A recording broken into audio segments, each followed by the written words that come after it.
বলেন তো বন্ধুরা, আজকে কি রান্না করছি। আসসালামু আলাইকুম। আজকে হচ্ছে এই যে আমার পালনকৃত কবুতরের মাংস, মানে কবুতরের বাচ্চা, এগুলোর মাংস রান্না করব। আর হচ্ছে এর আগের ভিডিওতে তো আপনারা দেখলেনই যে নিজেদের পালনকৃত কবুতর কিভাবে কোথা থেকে নিয়ে আসলাম। তারপরে হচ্ছে এখন এই কবুতরগুলোকে আমি মানে বাছাই করে এইগুলার গায়ে যে লোম থাকে সেই লোমগুলো পরিষ্কার করে ধুয়ে কেটে নিছি। তার আগে একবার হচ্ছে একটু পুড়েও নিছি গরম পানি করে, প্রথমে মানে লোমগুলো ছাড়িয়ে তারপর আবার ধুয়ে পোড়ায়া আবার ধুইতে হয়েছে, তারপর আবার কেটে কুটে আবার ধুইছে, অর্থাৎ 3বার ধোয়ার পরে এই যে মাংস সংগ্রহ করছি। তো এই হচ্ছে অবস্থা। কবুতরের মাংস খাওয়া যতটা সহজ, কাজ করাটা মানে এটার প্রসেসিং মানে এটা বেছে কেসে নেওয়ার কাজটা অনেকই কঠিন।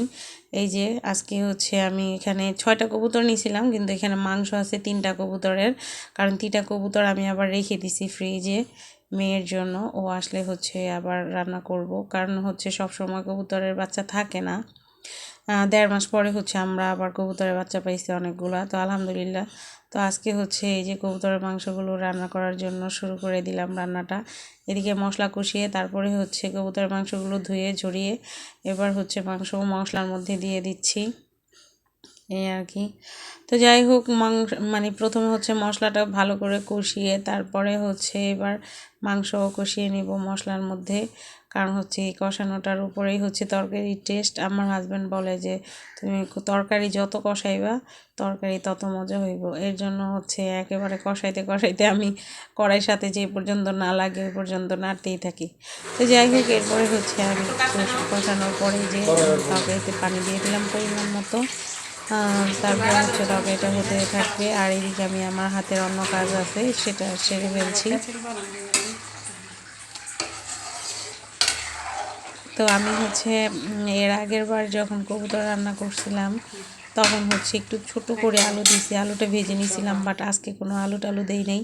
এই যে মানে পানিগুলো একদম গাঢ় করে ফেলছি, এই যে দেখেন। এখন হচ্ছে মাংসগুলো প্রায় হয়ে গেছে, ভুনা ভুনা হয়ে গেছে। আর একটু ঝোল শুকানোর পরে অনেক সময় হয় কি, রান্নার পরে চুলায় বসায় রাখলেও ঝোলটা একটু কমে যায়, যে আবার হচ্ছে বারবার গরম করলে বা জাল দিলেও একটু ঝোলটা কমে। সেজন্য আমি একটু একটু মানে অল্প অল্প আঠালো আঠালো ঝোল রাখছি, কিন্তু পরবর্তীতে আরেকটা জাল করে তারপরে খাইছি, কারণ হচ্ছে মাংসটা একটু আগে রান্না করে ফেলছিলাম। তারপরে হচ্ছে খাওয়ার সময় আবার একটু জাল করে নিছি, তারপর ওই সময় আর কি একবারে ভাজা ভাজা হয়েছে।